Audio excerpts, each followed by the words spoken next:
So the next item is public comment. And welcome to all of you. We'll go to 7:15. The way we normally, we'll ask people to come forward and sit in one of these chairs because it's important that we record your comments because they'll become part of the record that will ultimately be used to make any decisions that are made about oil and gas. Normally what we do is just call the names that are on the sign-in sheet in order that they signed in.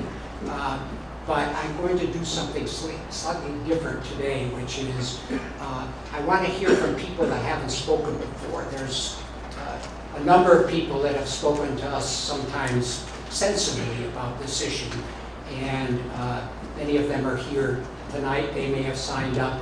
If they have, I'm going to hold them off till the end to give people that have never addressed the commission an opportunity to say something. Let me just give you the background in all of this. You could say anything you want, but it may be helpful for you to know what's going on. The state law makes the Board of County Commissioners the planning and zoning body for each county. The Board of County Commissioners can decide if they want to create a separate commission and grant them some powers. So in Sandoval County, that commission, our Board of County Commissioners back in the 80s decided that they would create a planning and zoning commission, which is us. Our task is to regulate land use in Sandoval County. We've actually done it a piece at a time. We started with Algodones, which was the first area in the county that had zoning regulation, plan and zoning regulations. We then expanded it to cover the most basic kind of zoning for the entire county. And then little by little, we've added more and more to the ordinance so that now it looks like this. It's a thick book. Not a thick, well, it's a pretty thick book. Oil and gas, we've had, I think, maybe 2 applications for oil and gas in 20 years. One very early that dealt simply with an exploratory well in the area that are west of Rio Rancho, and then one in 2016 that resulted in a great deal of public comment, ultimately was withdrawn by the applicant. So that experience led us to say perhaps it would be a good idea to have a part of the zoning ordinance that deals with oil and gas development. And the county commission actually agreed that that would be a good idea, and as Mike explained, back in 2016 gave us a mandate to write an amendment to the planning and zoning ordinance that deals with oil and gas development. They also approved hiring New Mexico Tech to assist in the writing of the ordinance or the amendments, and to provide advice on any number of issues related to oil and gas development. And they've been working for the county since that time. There have been 3 drafts prepared of the language that will go into the planning and zoning ordinance. As Mike explained, the 3rd draft seems to have, well, the central issue for the county commission has always been to not duplicate any functions that are granted by law to the state or to the federal government. And so there's been a long process of negotiation involving the Oil and Gas Conservation Division, New Mexico Tech, and the county to make sure that the ordinance that the county will potentially adopt does not duplicate any of the functions and responsibilities that are already by law given to the state or to the federal government. And that's proven to be a kind of a long process because there's a lot to know about what the Oil and Gas Division and the federal EPA and any number of other organizations, to say nothing of the Environment Department, and there's many, many different groups involved in regulating oil and gas, and to try to figure out what specifically the county needs to cover has been a long and not necessarily difficult, but a long process. So since then, there's been an election of county commissioners, and there are new commissioners who did not participate in giving the Planning and Zoning Commission a mandate to prepare a draft amendments or prepare amendments for consideration by the county commission. They held a work session right here on May 12th and heard testimony from a number of people regarding oil and gas development and the issues that the county should consider. At the end of that meeting, what they said was, as I just explained in our little dialogue with Mike, what they said was, well, there is one final meeting scheduled between the Oil and Gas Conservation Division and the Planning and Zoning staff, and we want to hear a report about what happens at that meeting before we give any further mandate to the Planning and Zoning Commission or to its staff about either an amendment to the Planning and Zoning ordinance or anything else. So right now, we have no mandate. Okay, we are waiting for the county commission to hear the final report, to hear a report on the meeting between the Oil and Gas Conservation Division and the Planning and Zoning staff before they say continue working on the changes to the ordinance or stop or whatever it is they want to say. All of this goes back to the fact that they are the Planning and Zoning Commission. They've just delegated functions to us. We don't originate changes to the Planning and Zoning ordinance. They tell us that they want a change drafted, and so we draft it. But we follow their instructions about what it is that we're supposed to do, because we are a child of the county commission. The other thing you should know is we will, assuming that they say go ahead and make an amendment to the Planning and Zoning ordinance, we will make a recommendation and submit a draft to the Board of County Commissioners. But it's the county commissioners that are going to adopt something. We don't adopt, we make a recommendation. Now we will have public hearings on, assuming the county commission says do something, that will all be done in public hearings, which will hear testimony from a variety of experts, from the county attorney, from people for and against. There will always be a period of public comment in every one of those. That will lead us ultimately to making some kind of recommendation to the Board of County Commissioners. They then will have public hearings in which public comment can be taken. Unfortunately, you're premature in the sense that we don't even know if we're going to do anything. So within that context, if you'd like to make some comments, we'll be glad to hear them. As I say, we'll go for about 45 minutes, which means not everybody will have a chance to talk, and to the extent that your comments are short, that'll give other people an opportunity to say something. So, Maria, why don't you give me the list? Oh, it's here. Okay. Do you want time limits on this, Mr. Chairman? Excuse me? Do you want time limits on this? Let's just go, a couple of minutes would be good, but if you want to say more, just remember that the more you talk, the less somebody else is going to have a chance. So Bob, I'm not going to call on you right now. Linda Hayes from Rio Rancho. I think it's Linda. Linda here? Okay.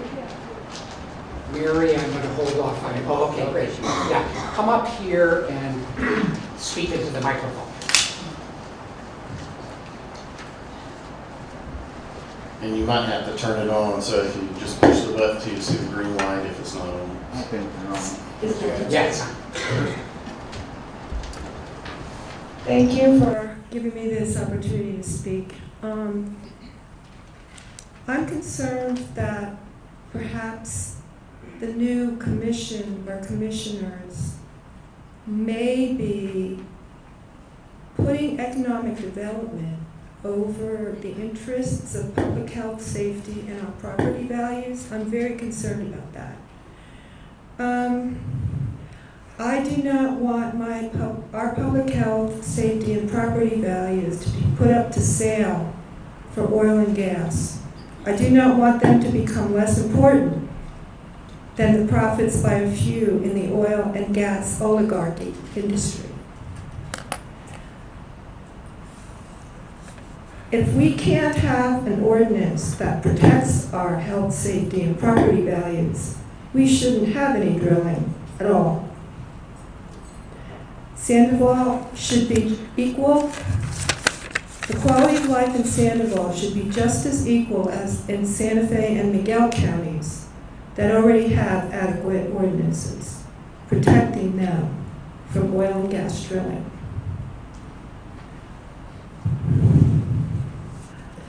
In areas of the country where there have been no ordinances and no protections, we've seen earthquakes, water pollution, explosions, methane gas coming into the air, hydrogen sulfide coming into the air, which is explosive, lower property values, and constant noise.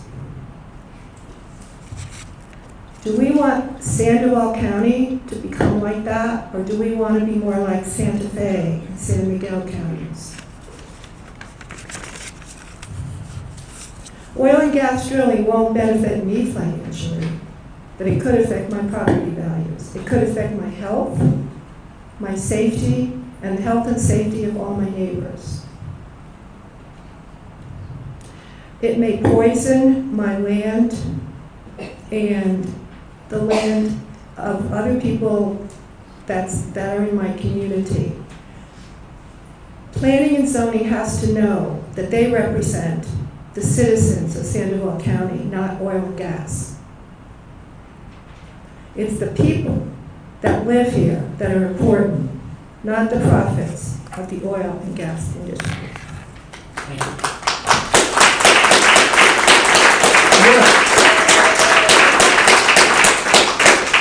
I should say one other thing, just sort of for public information. There is already a great deal of oil and gas development in Sandoval County. It's just not in southern Sandoval County, it's in northern Sandoval County. And there are hundreds of oil and gas wells in that area. Very little on private property. Those people are suffering from I'm just telling you that there already is oil and gas development in the county. Now, let's see, so Jackie Coombs. Is Jackie here? Okay, Yeah, sure.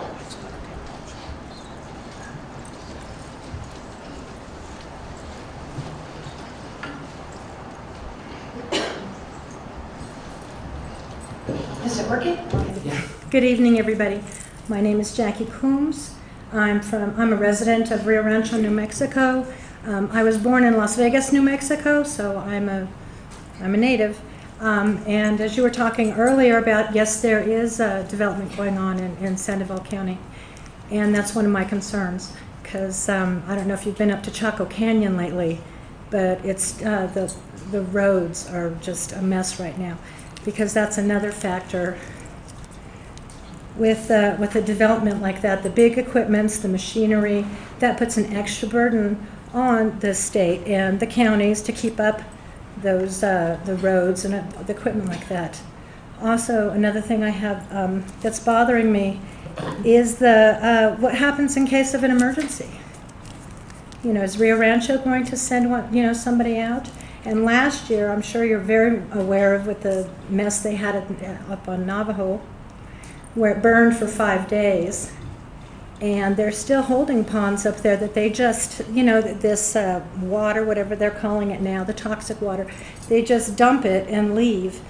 And no one's being held accountable for that. The accidents that are happening, the problems that are happening up by Farmington, there's no accountability.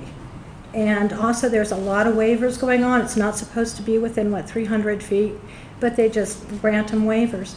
So I really wish you guys, I'm really depending on you guys. You have to look out for your people who live here, because these companies, they come in and they're going to take advantage of New Mexico, and they're going to dump this crap and they're going to leave. And we're going to have these giant holding ponds of poison. So I just, you're our last hope. Really you have to look out for your citizens because we're here, and I really don't want to drive every time I drive up to Chaco Canyon, or now we'll just go out to the Rio Rancho to the Mesa, and it'll just be huge ponds.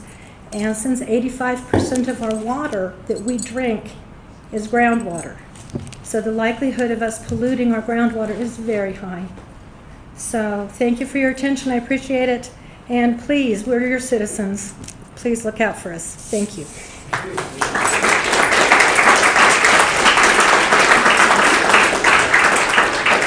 See, Lars Arnaro.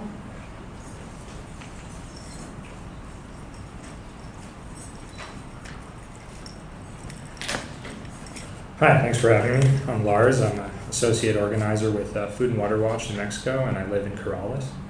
And I'm going to try to be as brief as possible. I think that what it comes down to, and I really appreciate your summary of what the body here does, is that you are, like you said, you are going to be making a recommendation. It may not be till after you receive some additional information or whatnot. But I think that just keeping in mind that everybody here to speak on this issue, we may not totally understand exactly how all the quasi-judicial and the judicial bodies work and stuff like that. But the main reason we're here is because you do have some say, and you do have that recommendation to make. And so basically, myself and the other people that are here talking on this issue are just here to say that we really don't think that this ordinance, as it stands now, is very solid. There's nothing in it that I saw about really ensuring that groundwater and the environment and people's health won't be at risk, for example. There's sort of a lot of apologetic kind of language. There's almost, the vibe of the whole thing was almost like let the oil and gas come in as long as they play nice and clean up. But there are numerous studies out there. There are numerous examples and reports, some of which I'm going to just read briefly just to give you an idea, that shows that oil and gas is always a major risk. And I know, yes, there is already oil and gas in Sandoval. Unfortunately, no study that I'm aware of has looked at Sandoval specifically, so we can't just sit here and go, oh, there's already oil and gas development and it's not a problem. That's just not true. And I'd just like to read a few quotes from a report by Food and Water Watch that's copiously researched and copiously sourced and cited, unlike a lot of the stuff you actually hear from the oil and gas industry. This document has over 300 citations for the information contained in it. And so just to give you an idea of some of the stuff that goes on, for example, according to Denver Post, the oil and gas industry reported about 2,500 spills in Colorado from early 2010 through July 2014, with about 6% having contaminated surface water and 17% having contaminated groundwater. Now, that may not seem like a lot, but if you realize that if you have say a bottle of water, it's 99% water and 1% poison, in this case 1%, let's say oil or something, it's still poisonous, it's still dangerous, and it still corrupts things. Later on, it says here, a PhD thesis in petroleum engineering completed in May 2014 at Louisiana State University explains that underground blowouts may just appear to occur less frequently than those that reach the surface because the effects are hidden underground. And I just want to read one last thing. There's a lot of numbers in this document. I won't have time to read them all, but I really appreciated this one quote. And again, this is just for you folks to really keep in mind that we need an ordinance that's really going to protect the people and the environment first, right? And it's going to have a 0% risk of negatively impacting people rather than focusing on the economic development, which this particular ordinance, it actually states the economic development incentive before it states the protection, which is very telling of the thing as a whole. Anyway, last thing I'm going to say, this quote, as one federal scientist told journalists at ProPublica, there is no certainty at all in any of this.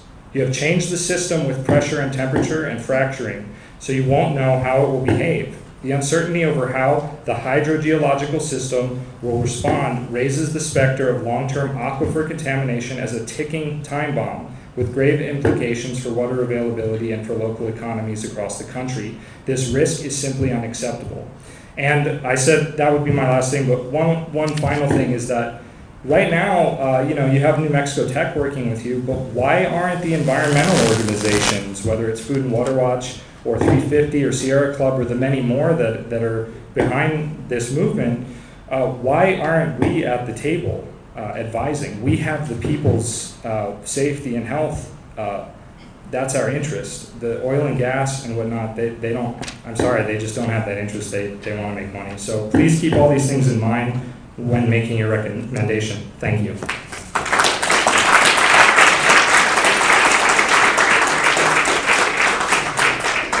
Next, I'm going to hold off. Jane Norman? I spoke at Sand Ridge. You have to come up here, sorry.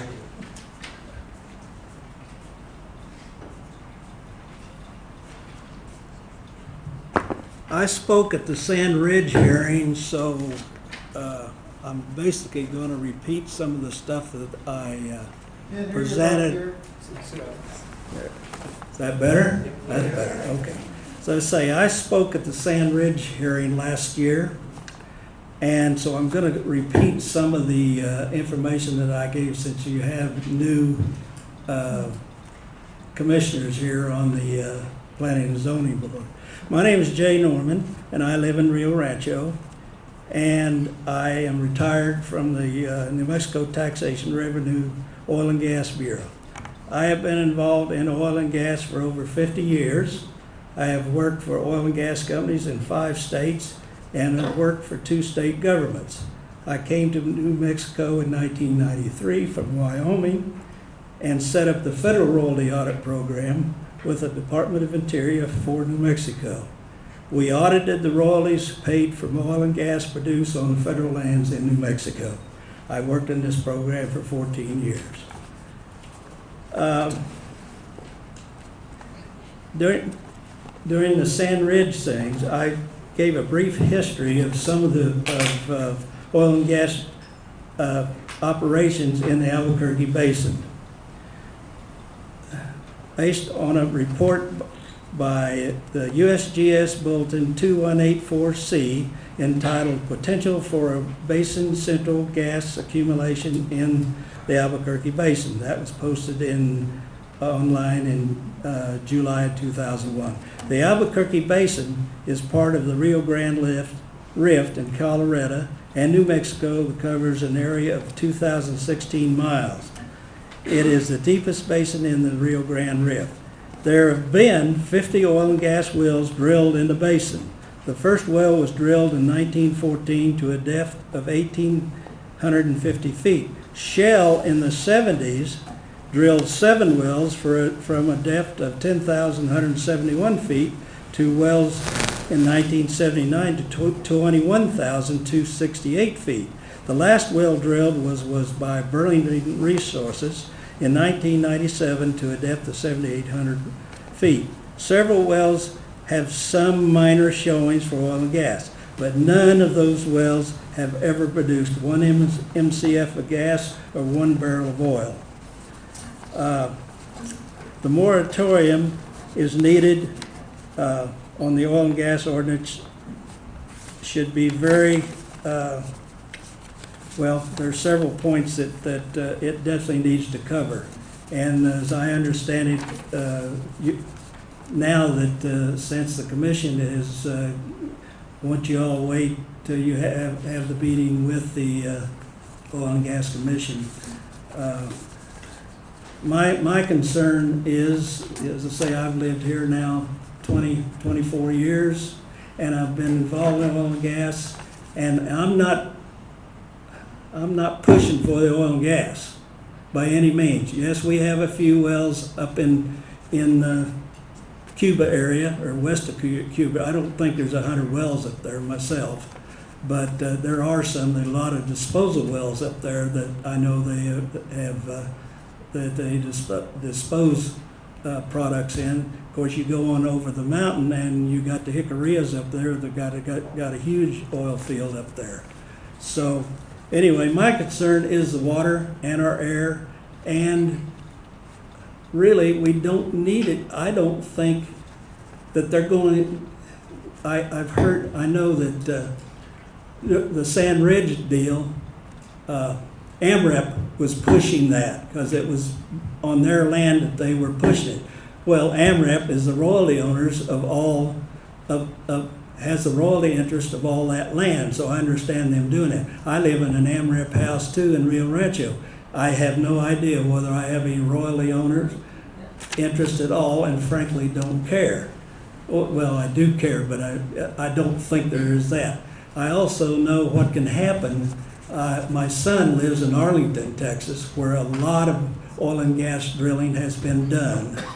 And he has, in a city lot, your interest, I think he has an interest in 3 wells, and those wells don't, even though they came on strong at first, they're now depleted, and he doesn't, I think he got a nice bonus check to begin with, and that was it, because he hadn't received anywhere close to even what he got on the bonus since then.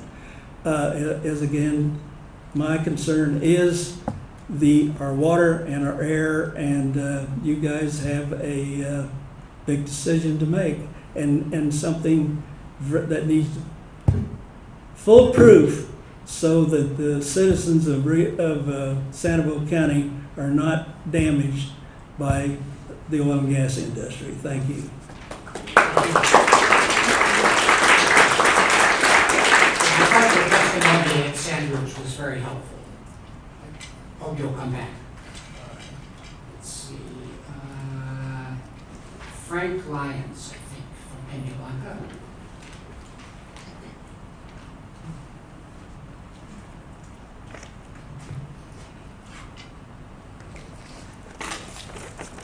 Can you hear all right? Is that all right? Yeah, that's Okay. I'm an outsider teacher, came here to teach, and taught in Navajo land for a year, and I'm from upstate New York, and we have the appropriate policy for fracking. None. And it's far too dangerous for the water, and you just don't have enough water here. And it's one of the things I noticed out in Navajo land, and it's too bad with what happened out there.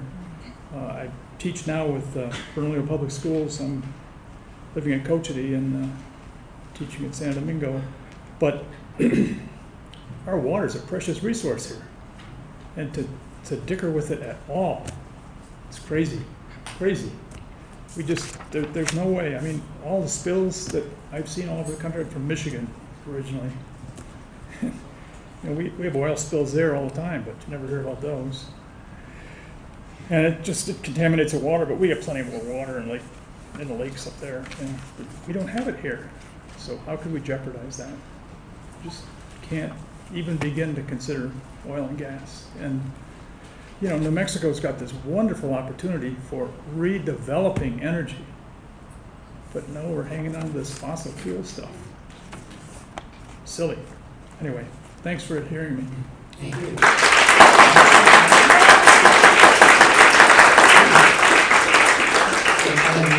I'm going to defer again. Lisa Lucero.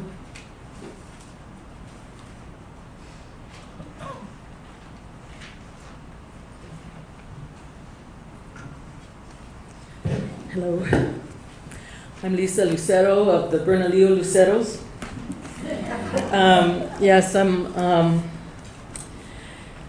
in the way I was taught, we say in our prayers,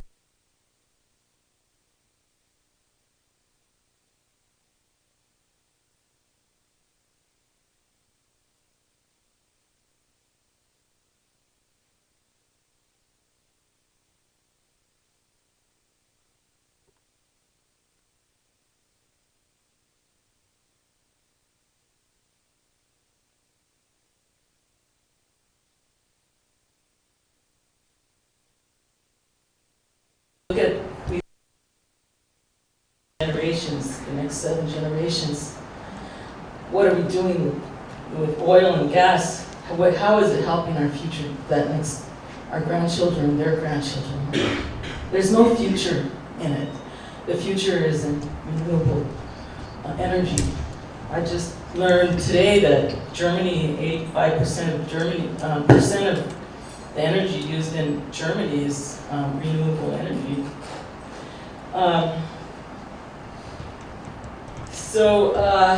Yes, if you go up to Chaco Canyon in that area, you'll see a lot of gas and a drilling. Right there on the turnoff to Chaco, you'll see a big pump, big drill. They're drilling. And you'll also see trucks, a ton of trucks from Oklahoma and Texas. They're the ones making the money. They're coming here making a lot of money. In Oklahoma, there's more seismic activity now because of fracking. And California, more seismic activity. I'm a carpenter by trade, union carpenter, in 25 years. I worked in California, did my apprenticeship in San Francisco. I know about seismic activity. I worked after the earthquake, and I was there in 1989 and rebuilt the bridges, retrofitted lots of seismic activity. They're built for seismic activity there in California. New Mexico, we have Chaco Canyon, our sacred sites. What's going to happen when we have earthquakes? Because it's not if we have earthquakes, we will. We will have seismic activity here. This is the time that we need to, this time in our lives, which side of history are we on? Are we going to be on the side? Are we going to be looked back on? Are we going to be on this? Let's just say, for example, the side of slavery, or the side of the abolitionists? Will our future generations look at us? Are we going to be on the side of General Custer, or the side of the Native Americans?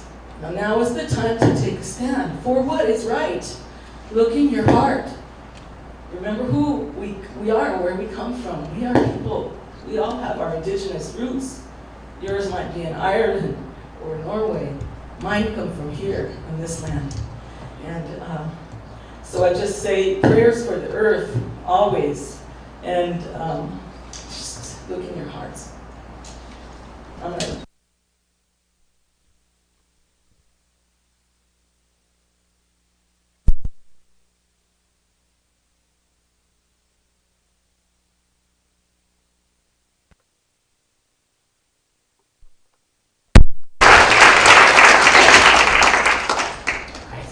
Susan Kelly from Corrales. It looks like Kelly.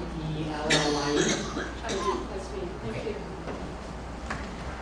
Thanks for allowing us to speak today. I'm new to this issue. I'm a retired physician with a background in public health, emergency response, bioterrorism response. And I want to reiterate some of the things I heard today. When you look at this issue, it's not simple. It's not a Walmart. It's not a shopping center. As a public health professional, it has profound effects down the road for everybody, all the way to the planet. We're a poor state. I came from New York. I've lived here for 25 years. I've worked closely with the Department of Health. We don't have the resources here to monitor for health problems.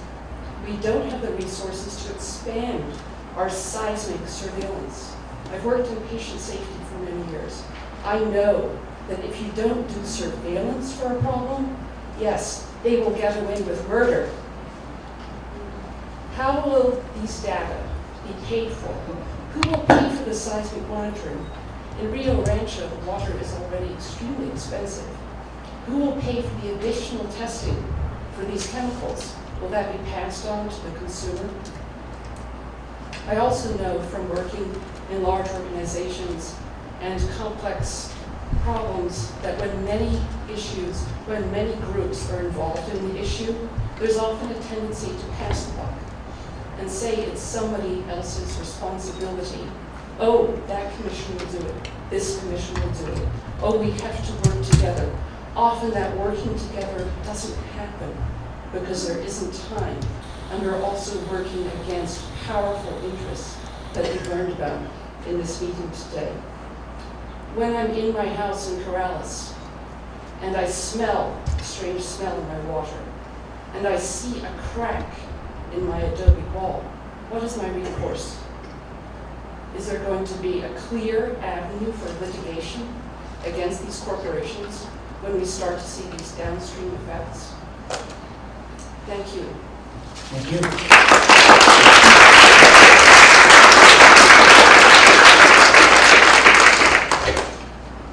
Another difficult one, for at least for me. Robert, let's see, Kuester? Kuester.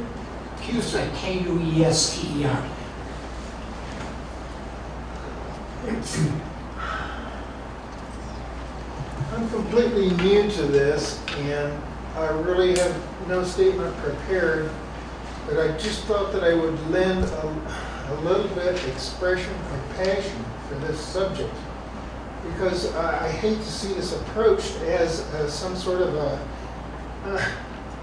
parking meter kind of situation, where really we're talking about precious, irreplaceable aquifers for, what, 600,000 people in this area, plus Rio Rancho, all these other areas. I just have to say that not everything should be for sale, and that's what we're seeing in much of government nowadays. Water is irreplaceable. It can't be cleaned up. Once you get these chemicals down into the aquifers, what's to be done then? We can't wait for an emergency. We can't wait for litigations. We have to prevent problems. We have to foresee problems and really get a sense of the gravity of this situation. We must have pure water. I mean, housing values are one thing, you know, but my God, we're talking about life and limb. We're talking about health. This has got to be seen from a passionate viewpoint, to some sense of gravity given to this thing.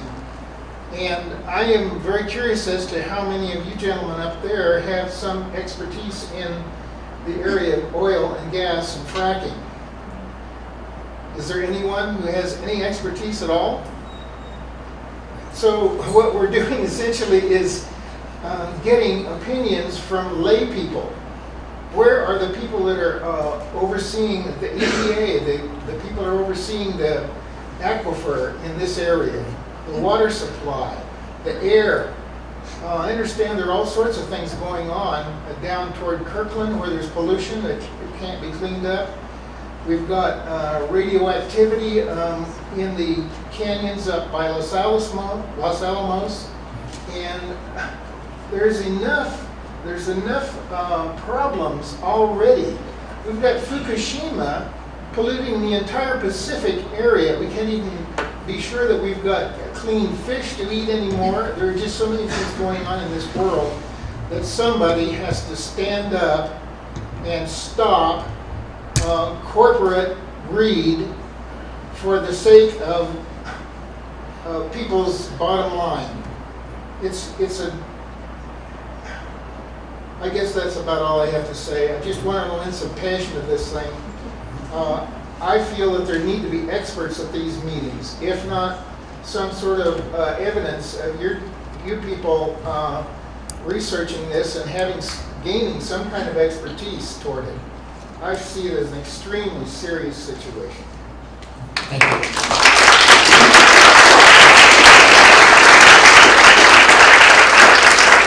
So, Jennifer Olson.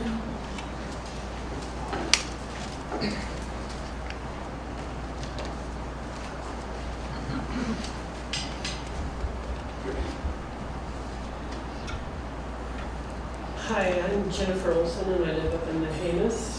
And I just basically want to voice my concerns over fracking. We live in a beautiful state, a home of eternal sunshine, continual winds, and perpetual drought. Here, in the 70s, gasoline was rationed. Now here, today, water is being rationed for households. Yet, we allow fracking to use millions of gallons for each fracture that they go down and try to get gas out of the ground. And the water that they use, these millions of gallons, are being contaminated with chemicals, and they bring up radiation and other stuff that gets into our water. It kills our wildlife and fish in the process. And it doesn't seem like the fracking that's going on right now is being regulated that much. There was 36 tanks that exploded last summer, and they're leaking like sieves. We're having the fox watch the hen house, and they're regulating themselves. Right now there is a cloud of methane over the Four Corners area that is visible by satellite. And if we are not careful, we will have it over us. It will be over everything. So it's time to start thinking of these things and looking at the future and making sure that we don't destroy the very air that we breathe and the water that we drink. Thank you for your consideration. Thank you.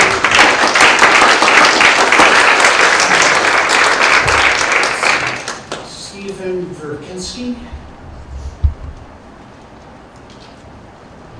representing the Green Party. Okay.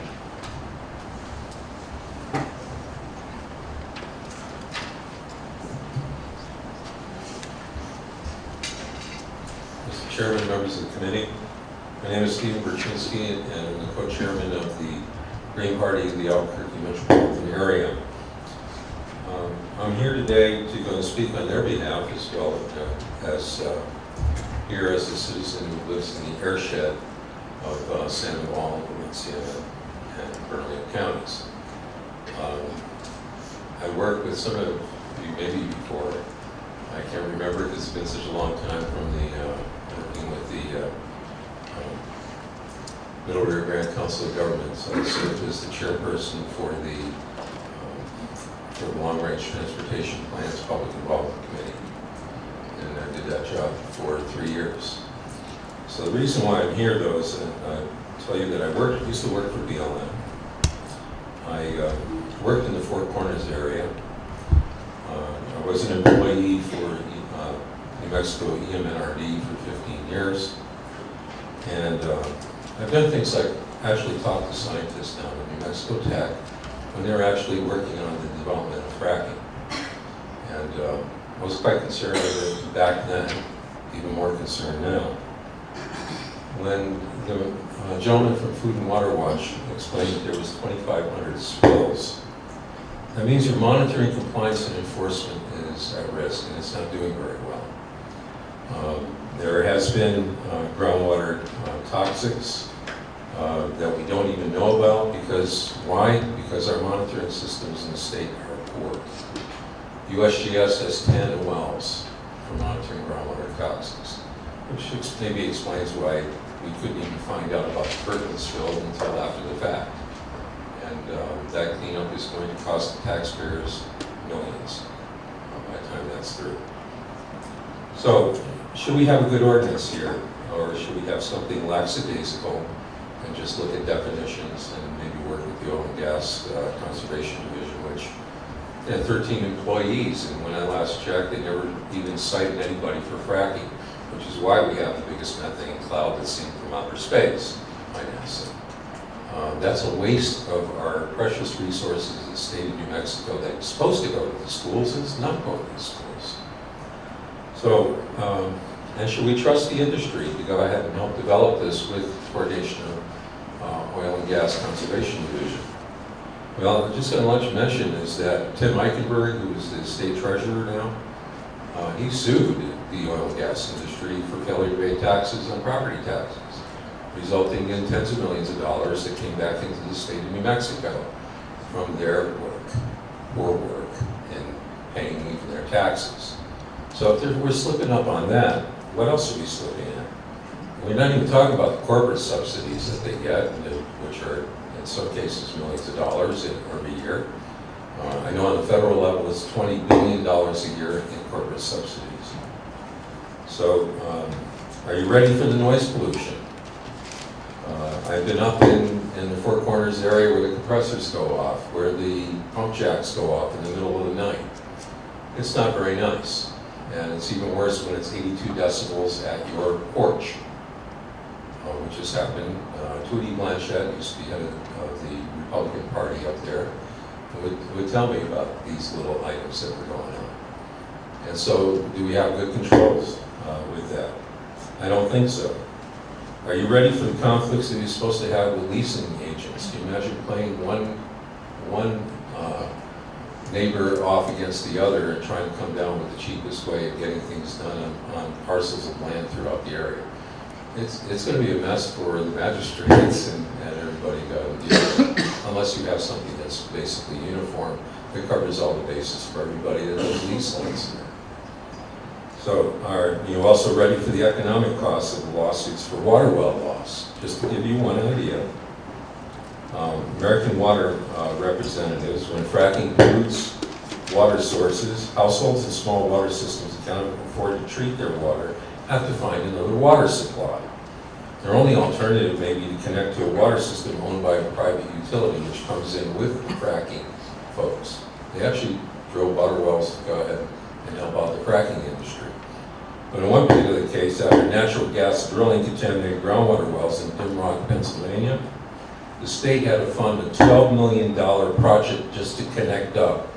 Just to connect up 18 homes to the private water system because of their loss of use. So I have for you here 4 CDs I'd like to enter into the record that have items I think of concern and documentation that you need to go and look at. Thank you, Mr. Chairman. Thank you.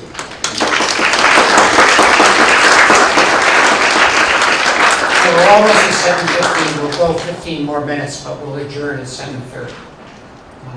Benton Howell.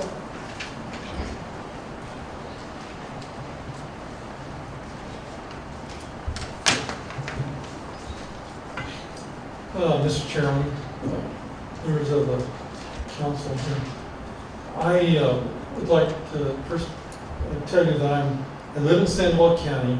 I'm a member of 350 in the Sierra Club, and more recently, an organization that was just founded called the community called Common Ground Rising. Okay.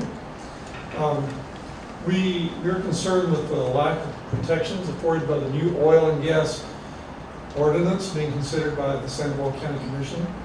This ordinance is only like 32 pages long, and much of that is covered by definition of terms. Compared to the San Miguel ordinance, which is I think 170 pages long, and the Santa Fe ordinance, which is like 200 pages long, this ordinance is way below par.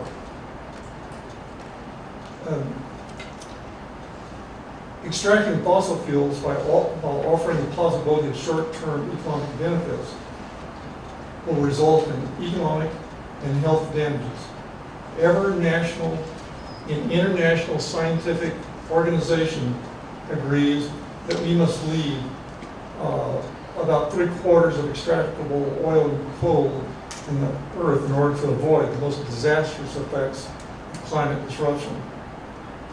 Avoiding these consequences is possible, but every new well drill takes us further from that possibility. So this is a real situation that the world faces that nobody seems to be talking about here in Sandoval County. Hydraulic fracturing, on average, uses millions of gallons of water per frac and injects water at high pressure containing diesel oil plus multiple unknown fracking chemicals deep underground. A study by Duke University found that fracking can pose a serious risk to local water supplies. There is a publication that spells out the results of methane contamination of drinking water that I want to mention. It appeared in the proceedings of the National Academy of Sciences about 6 years ago. In this paper, the authors evaluated the potential impacts associated with gas well drilling and fracturing on shallow groundwater systems of the Catskill and Waukegan formations that overlie the Marcellus Shale in Pennsylvania and the Genesee Group that overlies the Utica Shale in New York. Their results show evidence for methane contamination of shallow drinking water systems in at least 3 areas of the region, and suggest environmental risk accompanying shale gas exploration worldwide.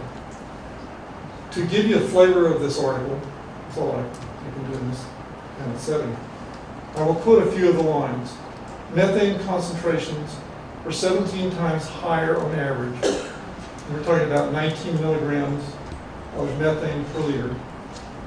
They're 17 times higher on average in shallow wells from active drilling and extraction areas than in wells from non-active areas.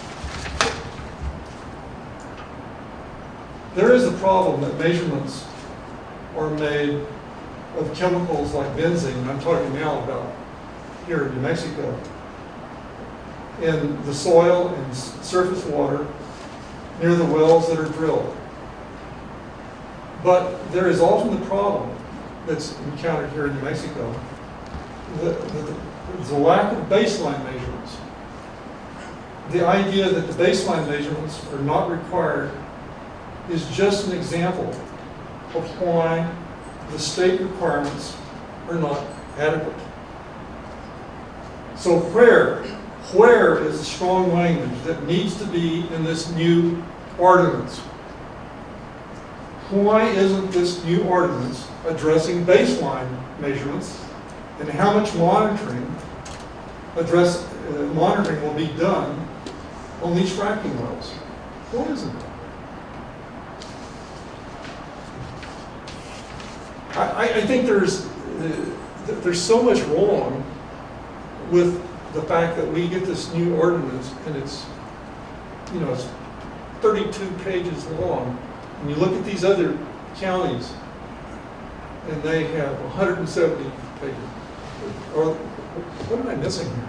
So if you want to protect the citizens that live in Sandoval County, you have got to stand up and ask for development of an ordinance that makes sense. And to do this, it's going to take you a year, all right? Or more than that, maybe 2 years. And we know that if you do that, you need a moratorium to keep oil companies from coming in here and drilling fracking wells, and this will culminate in all kinds of damage to this county as far as aquifers being polluted, as far as gases being emitted. I think there's a lot to be done, and I hope you will look at it and realize that we've got to really make some changes, not these little 32-page ordinances. Thank you.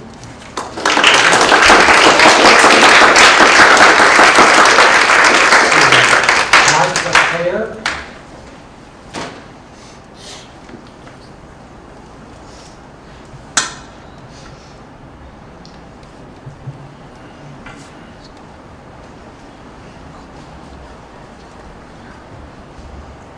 Good evening.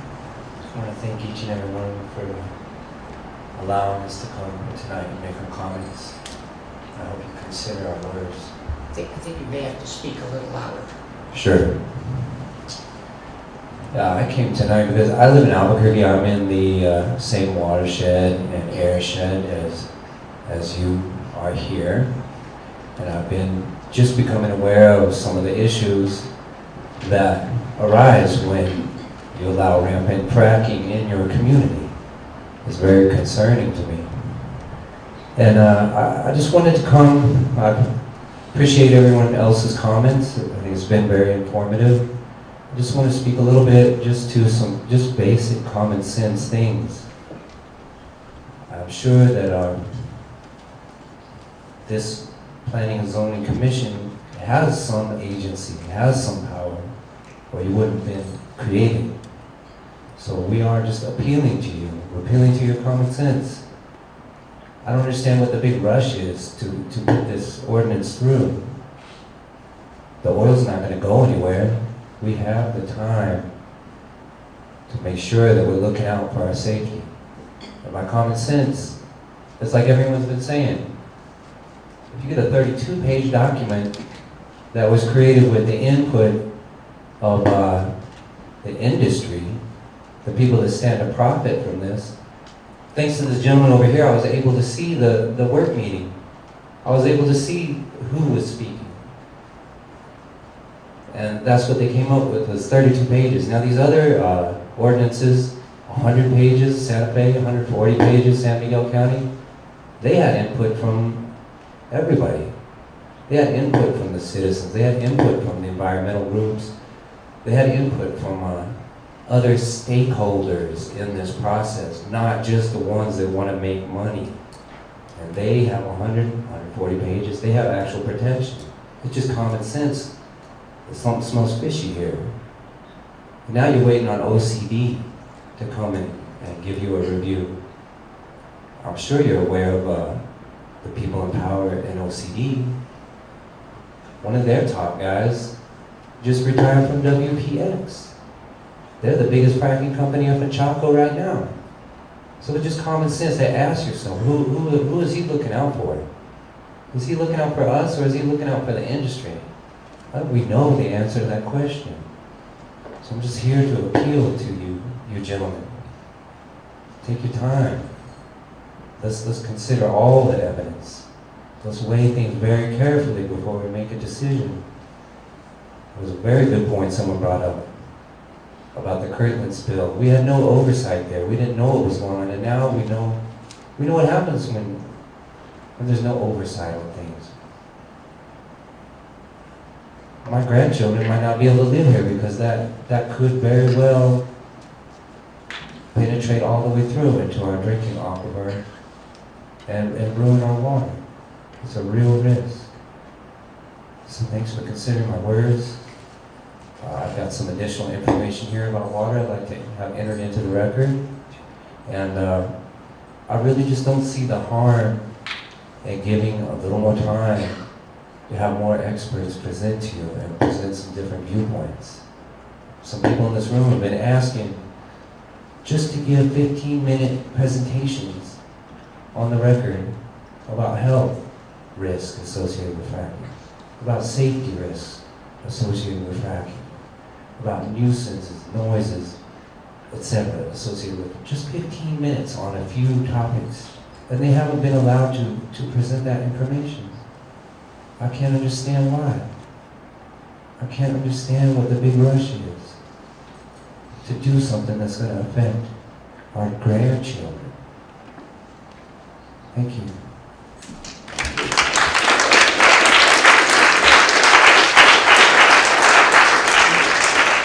We're running about 5 minutes apiece, so this is probably the last person. Bill Brown from Placitas.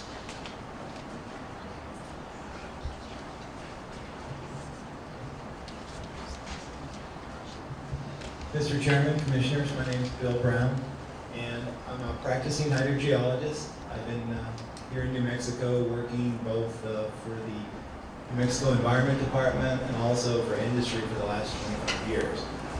And I can tell you without a doubt that the oil and gas community is not very good at regulating itself.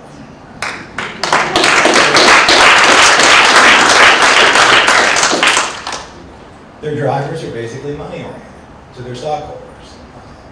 And so I can understand that point of view. Oil and gas exploration and development is inherently dangerous, and geologic systems are very complex. And so when you go out and you're trying to develop these areas, sometimes things go wrong, i.e. Deepwater Horizon and other things like that. Those are extreme examples. most of the time, things generally work out okay. Various locations are more sensitive than others. Geologic systems, for example, in Pennsylvania or other areas where people have methane showing up in their water wells, and I mean, you can literally light the water that's coming out because it's got methane coming out of it. And Four Corners has some of those kind of problems. And so once you allow something like that, especially in areas where there are large communities, where we depend on water, I mean, I think almost everyone here will probably agree that the most precious resource the county has is its water, and we have a limited amount. And I mean, basically I spent my whole professional career cleaning up groundwater contamination sites from hydrocarbon spills. And I can tell you that they're very expensive. They take a huge amount of money. Every year, for example, the state of New Mexico Environment Department spends about $7.5 to $10 million cleaning up petroleum storage tank sites. And that's not enough money. And it'll take decades to clean up a lot of the sites that are already out there. And so, looking at the promulgated, I guess, regulations or guidelines, there needs to be additional oversight. There needs to be some way of monitoring things. One of the problems that happens on some of these areas where there's a lot of oil and gas development is, and that may or may not happen here in the county because there's never been large quantities of oil and gas identified, at least here more toward our part of the county. But the problem is once you get a lot of oil and gas development, if someone has a problem, it typically just shows up in their wells. So if someone's got a drinking water well, or there's a production well or something somewhere, where did it come from? Who's responsible for it? Everyone points fingers, and things continue on. And one of the other things that oil and gas development also does, for example, up in North Dakota, as of 4 or 5 years ago, when it was going full bore, over 75% of the natural gas that they were collecting was basically flared off. They let anybody just store it, so they burn it off into the atmosphere. And I mean, when you go up there at night, it's like Dante's Inferno. I mean, flares as far as you can see. It's something that I don't think any of us want here. So a couple of other things, obviously groundwater is a big concern here. The other thing is the Rio Grande Valley, or the Rio Grande Rift, which the valley is in, is a very active fault zone, all up and down pretty much New Mexico. And when you have oil and gas development, especially hydraulic fracturing, you pump huge amounts of hydrocarbon-laden water into injection wells. And one of the things that has been proven to happen time and time again, especially in Oklahoma right now, is earthquake. It exacerbates the number of earthquakes and also the severity.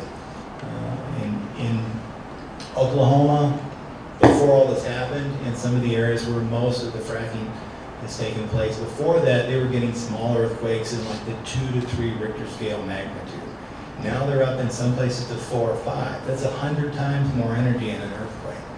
So these are all issues that potentially can adversely affect the citizens and also the government agencies of Sandoval, because we need our water, legal resources that are a minimum. We're not a rich county, and we're not a rich state. And so when people come in and extract things like that, I mean, they're not looking to benefit the citizens of Sandoval County or New Mexico. They're looking to benefit themselves. So I guess at a minimum, what I would hope is that there are buffer zones where really no oil and gas development is allowed around large groups of people, or around water resource areas that are critical to potential long-term development of Sandoval County. So I guess that's pretty much what I'd like to say. Thank you very much. Thank you.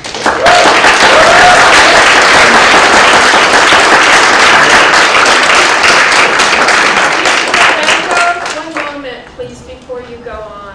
We have people who have come down here from the TROG chapter area in Northwest County, and I suggest that you allow Lynette here to come and be our last person. Sure, Would you that's do fine. that? Thank you very much.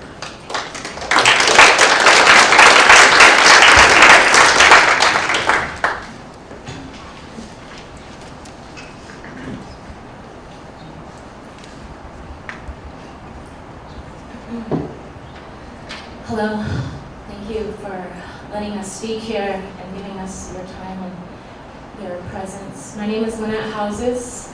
I am an Albuquerque resident. I am also using this air and watershed as all of you are. I also am Dene, Apache, and Paus Pueblo. And Chairman, I'm glad that you brought up that, yes, there are gas and oil fracking up in Sandoval County already. But that doesn't make it right.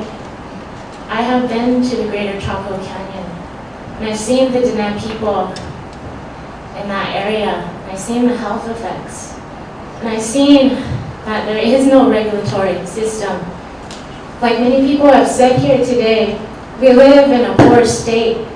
So how are we going to pay? Who's going to pay when the water is contaminated and the air is contaminated and there's no regulation of the waste disposal? They just dump it anywhere, no concern. We, as people of New Mexico, are tired of seeing these companies come in here and extract our lands for a profit, people over profit. We're here to say that we're tired of it. We ask you to listen to us and take these into considerations. The health effects are also very concerning. On the Navajo Nation, I have seen people, I have heard stories from the Dene people dying of lung cancer. Their water is poisoned. Explosions near their houses. From here to maybe just outside this door, there will be drilling pads right near their houses. The methane goes into the air and is released. So it's not if they pollute our lands and our beautiful state, it's when, and we don't want that. We're here to say that we don't want fracking because time and time again we have seen how pollution has destroyed us. We have a beautiful state here, and many of us appreciate to go camping and have came to live in New Mexico because I'm sure you come from states where you haven't been able to see the mountains or the skies or even the stars because of the pollution, or even drink the air because it's been polluted and it comes on fire. That's the reality that you're looking at. We have a saying, water is life, and that's very true. What will you tell your grandchildren when there is no water? When they're growing up with asthma? When they have to have respirators to walk around, to breathe? What will you tell them? What will you tell your children what you left from them behind? Because this is the reality. This is happening all over. You can look at all these states and across the country. So I'm asking you to think about all these health concerns. These no air emission or air quality measurements are an insult to the people of New Mexico. This 35-page proposal ordinance compared to 120 pages to other counties is an insult to New Mexicans. So we ask you to consider these effects and all of this here, because this is very real. You don't need to have these tests of EA, environmental assessments, to know what's going on. You can look just by your neighbors up north of what's happening. It's not only a native issue, but it's a human issue. I'm asking you guys to be human, to think about not just yourselves. I'm not here about myself, but I'm thinking about your children. Not just my children, if I ever have any, Creator willing. But I want to make sure that my children, me as an Indigenous woman, stood up today in this place in history and said that I stand against fracking, I stand for the people's right to clean water, clean air, basic human rights. So thank you for listening to us. I'd also like to add to the record this air quality information as well, so that you may consider it, take a look at it while you're considering this ordinance. Thank you very much. Yeah.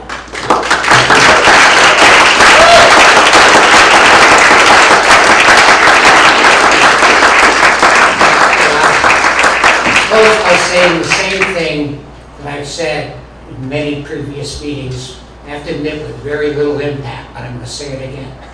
It's the county commission, people that were elected by the county, who are going to determine the scope of this ordinance. They can decide whether it's going to be very broad and add on additional regulations beyond what the state requires. They're going to decide whether this county is going to hire staff to monitor this stuff. They're going to decide all of those issues. The people you need to talk to are the county commissioners. They're going to give us a mandate, and we're going to carry out that mandate. If they say, write an ordinance that's as long as San Miguel County, we'll write one. If they say, no, we're going to defer to the state and let them regulate, and that's the kind of ordinance we're going to write. So right now you have an opportunity. Makes no sense. You have an opportunity right now, because the county commission has not given us a mandate, okay? Right now, we have absolutely no role until the county commission tells us what to do. So between now and the time that the county commission meets and decides what it is we're going to do, I'd suggest you talk to your county commissioners. So I'll take a motion to adjourn. So moved. Second. All in favor, say aye. Aye. Thanks.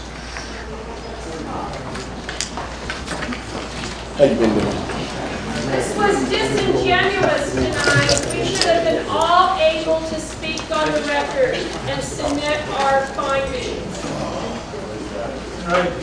Certainly will be granted silence. I communicated with Makita and on this issue, and that's the current language under her. I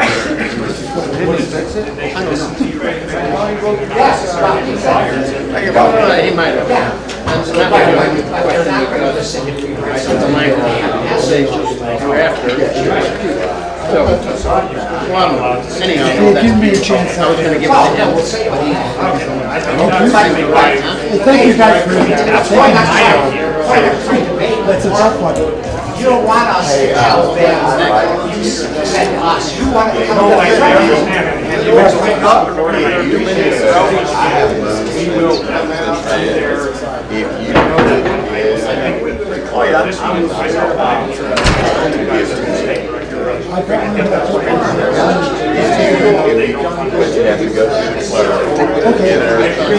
Don't go right now. I'm doing the same thing. What's the mandate?